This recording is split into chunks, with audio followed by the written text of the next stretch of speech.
Welcome to this week's piece. It is the same as last week because it is a two-parter because it took me a while to do all of the things to this. So it started in rough shape, but this is where we started last week, and then this is where we ended last week, just for a refresher. So we've got the painting on the front, we've got the anaglypta wallpaper on the sides, and of course all of the embellishments all over the fronts. So after this has been sitting for a bit, I did notice one of the drawers was sticking, and just not sticking, but kind of rubbing, and I don't want it to rub my paint.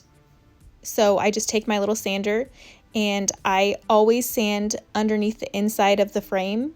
I don't like to sand the drawers. You can sand the top of the drawers if you like, but a lot of dressers have veneer and things like that, where I don't like sanding along the edge of veneer like that. So I just actually sand the lip of the carcass of the dresser, and it works way better for me. And then I went around and waxed everything, and then since I already had the wax out, I just went ahead and did all the glides and slides and everything. So these were all ready to go. This is a Chalk Mountain lavender wax, and this stuff smells so incredible. All right, to start the next process on this piece, I'm going in with a second coat of the light gray. You want to start in with a solid color here for this blend in particular, because you want all of the other colors to blend into this color, and that will help everything else blend together as well. So I'm going over working in sections, so I did each of the sides in their own small sections, and then this front top part I did it in one section, and I did the entire thing over with the light gray, and then I'll go in with my other colors and blend those out into the gray and then also into themselves. And since we've already sealed the top, if I get any paint on that at all, it's super easy to just wipe off, so I'm not worried about that. So I'm taking my Woodland Harbor, and that is the first color that I'm using. It is the deepest because I like to keep my outside edges just a little deeper and darker. And I'm taking that around the outside edges and blending it in. And it almost has a purpley hue to it, which is perfect, and that's what I want to blend out into. So we'll do the Woodland Harbor. I have 3 brushes for this. I don't have a blank blending brush in this scenario. I just use my Woodland Harbor brush and a purple brush, which are the same. I can use those interchangeably. And then I have a blue brush, and then I will have an orange brush. And because I'm just using very light amounts of paint here, and when I say light, I mean I'm barely dipping the bristles in and then blending them into the gray. You can kind of see I'm concentrating the color where you want the most of the color. That's where you put your brush first, and then after that you fade it out into everywhere else. So by the end of it, your brush has more gray on it than anything else because the whole thing is covered in gray. And like I said, I have a purple brush here. I'm pretty sure I used the purple brush in the blue also. I just kind of went back and forth. I wasn't worried about muddying things up because they're all so close to each other that they can kind of be interchangeable. Now, if you don't like that, if you want to keep everything separate and you want to have a blank blending brush, you can absolutely do that. But I am never that picky. So I'm matching the sides. Again, I did the Woodland Harbor on the outside. It's my darkest color. Then I went into the purple, and then I will go in with the blue. And for me, the blue was the closest to the gray, so that was the color I kind of used the most in going around and blending everywhere. So you see the blue going in now, and then I'm literally taking the blue up around the edges of the purple and the Woodland Harbor and swirling it out, and then I will swirl that out into the gray to kind of make it disappear, so you can't see any transition lines in this. This is such a beautiful blend because everything is just so light and all the colors just work so well together. The only color that isn't super friendly with the other ones is the orange, but you need the orange to make it look cohesive with the painting. So I felt like it needed the orange. You can see I'm spraying water when I need it, when things get a little bit too dry, because this is fast drying paint. Not too fast, you have plenty of time to work with it, but you can always add water to get it to slip and glide along. So you can see how bright that blue is, but as soon as it starts mixing with the gray, it totally tones it down. And again, they're just back and forth swirling motions, and it just blends right into the gray. And then you'll see as it goes along to the bottom, it blends perfectly into the purple, and everything just looks lovely and seamless. Don't be afraid to blend over the appliques. They take blending just fine. You do have to scrub in them a little bit just to make sure that you get everywhere, but blending over appliques is not difficult. It's just like blending over the rest of the piece. And I'll show you a little trick later on that I do because sometimes it'll miss like underneath the edges and stuff, which doesn't bother me, but if it bothers you, we're gonna do something that kind of helps that. So here's the orange coming in. Like I said, this is the only color that isn't right next to each other on the color wheel, so it's a little bit more difficult to get this one blended in, but again, super easy because we have the gray down, and the gray mutes everything and helps everything kind of live together. Again, just putting it on, and it's those swirling actions to get it all blended out. Very easy.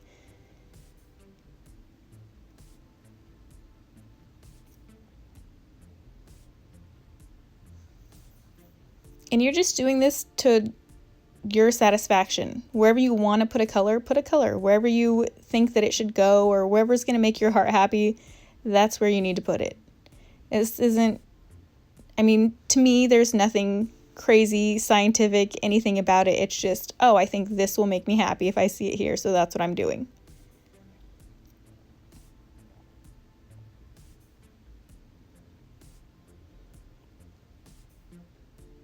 And this blend here is all in real time. I didn't speed this up at all. I'm obviously not going to show you the entire, like all the sides and everything that I did because that would take too long, but I know you guys like it when I go slow over blending so you can see exactly how I'm doing it, and this is all real time. And that pouncing, again, is just to get the colors into the moldings. And if it's getting a little dried up and hard to do, just add some water. You're good. All's right with the world. This is where I was talking about how it's important to prime over these kinds of appliques when you do the resin appliques, because all that scrubbing over the top of them will pull your paint back off. So you have to prime with that. I don't know if you noticed that I closed the drawer right there. I had that drawer out to prevent any paint splatters or anything falling down on the bottom of my dresser to get on my painting. I didn't want to do that, so I was kind of using that drawer as a barrier. Then I took out the drawers to seal this piece. So I sealed the entire thing with satin poly. I took them out because of the appliques. I don't want to do this on the drawer front and then have them pull up any of the poly and then drip down my piece that I'll have to fix later, because they tend to do that, and it's just easier if you can take out the drawers and do them this way. That way the poly will still sit in them, but you can go in with a little brush and kind of use the brush to thin out the poly in the little pools and clean it up so you don't have to worry about drips or globs anywhere.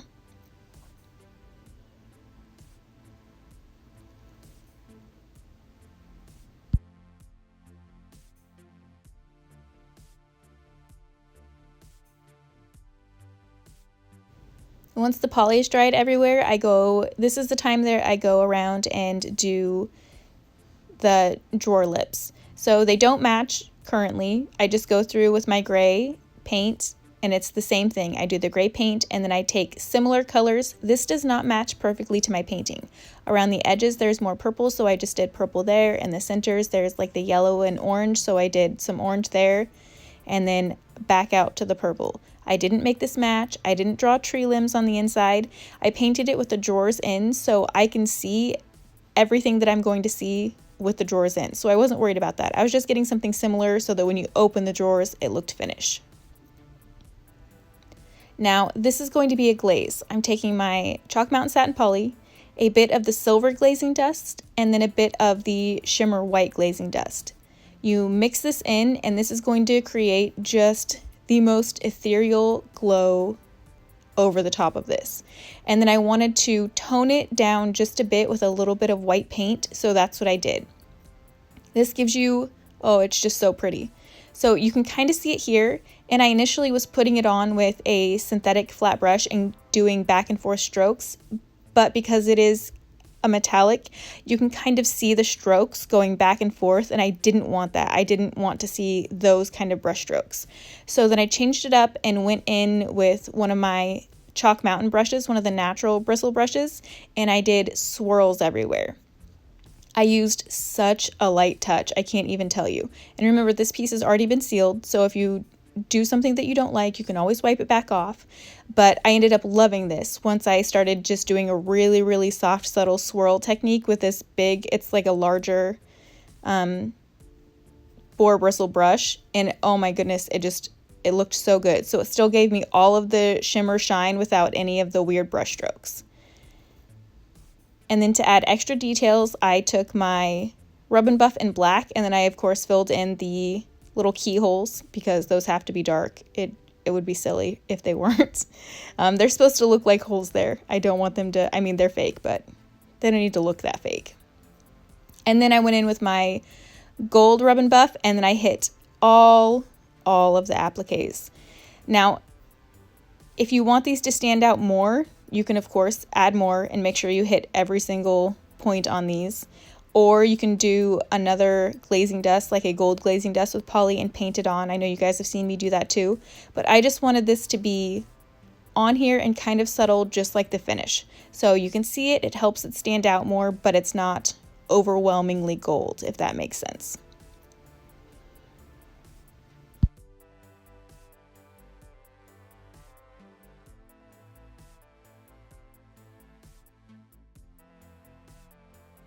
And once I had all of the gold on, I decided that I just wanted a little more contrast in these.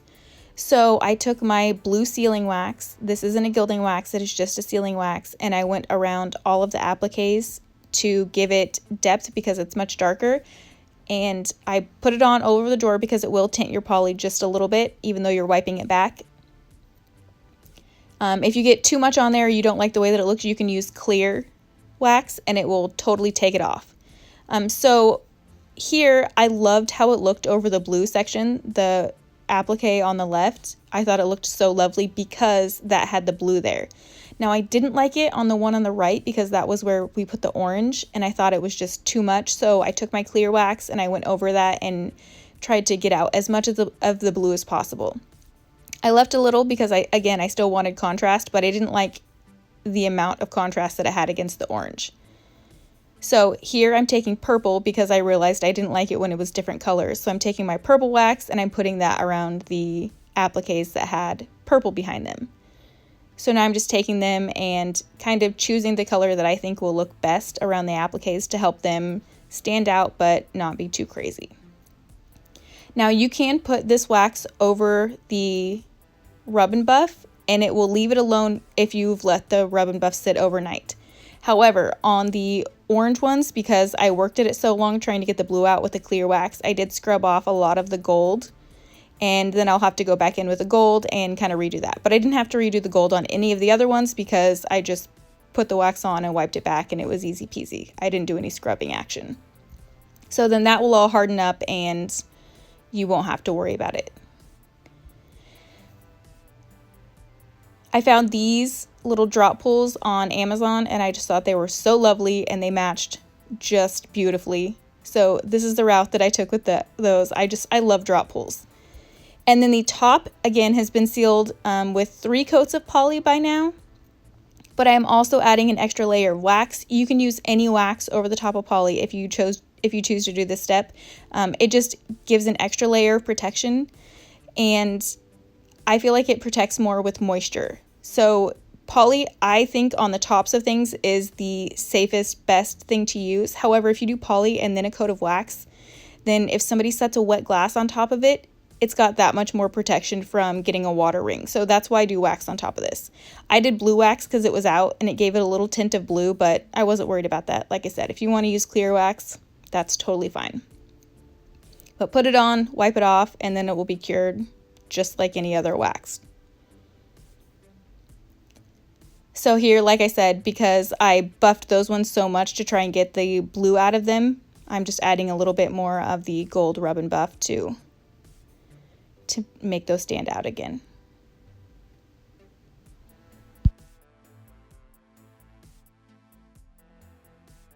Oh man, and because we haven't done enough to this dresser, we're gonna do one more step because drawer sides make me so happy. And I can't do it with every dresser, but see how there's a gap between the drawer sides and the frame? That means I can decoupage tissue paper on the side of these drawers. And I love this tissue paper. This one is very, very subtle, very old-fashioned, which I just love. Now, if you want your papers to pop, you want to do it over a light base. I actually wanted the wood to show through the white parts of the paper and have this be more subdued because, let's face it, the outside of this dresser is enough for, it's a lot. So I wanted these to be subtle, but because it brings me joy to have the drawers open and have something pretty there, I wanted to put them on. So that's what I did. I just cut strips out that were slightly larger than the drawers, used my satin poly, painted it on, and then smoothed them out over the top, waited for it to dry, and then sanded off the edges of the paper. And it's super, super smooth. So, and like I said, because there's the gap there, it never rubs, doesn't do anything. It's just something nice when you open the drawers. Again, if you want this to stand out more, you do need to put like a white base. A lot of times I'll just use my primer as the base because it's a light gray and it works just fine. But if you kind of like the wood underneath and you're fine with that, then you can totally leave it, and that's what I chose to do here. And you can see when I'm doing the sanding, I'm actually sanding down away from it so that I'm not pulling anything up accidentally. And then once I get it down, I'll kind of just smooth it out and make sure it's a clean edge. Oh hi, Taryn here with Elegant Upgrades, and she's done. Oh, so pretty, so pretty, so pleased with it. Thank you so much for following along on this. It was just very exciting to try and get this blended. I felt like the other one was really easy because it was a 3-color, so that way I didn't have to worry about the paint drying out or anything like that.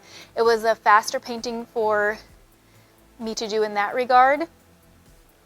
Actually, it may not have been faster. I just felt like it was easier because it was only the 3 colors to work with. Where this one was multiple colors, and so I was worried about paint drying on my brushes because you guys know this paint dries a lot faster than oil paints do. So that was an issue for me that I had with it. But the other one was in set, what looked like a frame around the dresser, so I didn't have to like blend it into the piece. It was the painting and that was it. Where this one was really fun because I got to kind of have it painted into the dresser, which I just think looks so, so lovely. So I wasn't really sure how I was going to go about that because this one obviously didn't have a frame. However, we did kind of build a frame of sorts with the moldings. I've had a few people ask me about the time frame that it took to do this. So the actual painting, what takes Bob Ross 20 minutes, this took me just under an hour and a half. So I filmed the entire thing and then sped it up into about a 3-minute process for you guys. But yeah, about an hour and a half to do this painting. The thing that took me the longest was doing all of these molds because, and the only reason it takes so long is because, like I said, I had to use the resin, and the resin you have to mix up, throw in the molds, let it set up, take them out, and then do the entire process again. Now, if you had multiples of the same mold, it would go a lot faster because you could just pour out a bunch, wait for them to set up and do it, but I only have one of each mold, so it takes longer. Now again, if I were using the clay, it also goes faster because as soon as you put the clay in, you can take it out, which is nice. Anyways, I did have a request to do a video on molding mediums and things like that, so I'll try and get that out to you guys. I know it's interesting to figure out. There's lots of different reasons why I use different stuff or different pieces and molds and things. So anyways, I'm trying to make sure I'm getting stuff out for you guys so that you know why I do things and that you can learn from me and all of my mistakes that I've made, which are a lot. Yeah, so I hope you enjoy this. I hope you love this as much as I do. Obviously, I said I'm keeping it. I'm going to list it for $1 million, and that way if somebody buys it for $1 million, I won't be sad. I'll just be like, I'm a millionaire now, and I don't have a dresser, but it's fine because I have $1 million. Just kidding. But anyways, you guys have been so supportive and wonderful to me all the time. I hope you just know how much I appreciate you. Thank you for the coffees, always. And the gifts, that I can't believe it. You guys are just incredible and amazing and wonderful humans. And I so appreciate you. And you guys are helping my channel grow so much by leaving your comments and subscribing and sharing. I had one person say, I shared it to Facebook. I'm like, oh, so nice, thank you. So you guys really do help me grow and help me keep doing this. So anyways, thanks. I'll get you some photos and see you next week.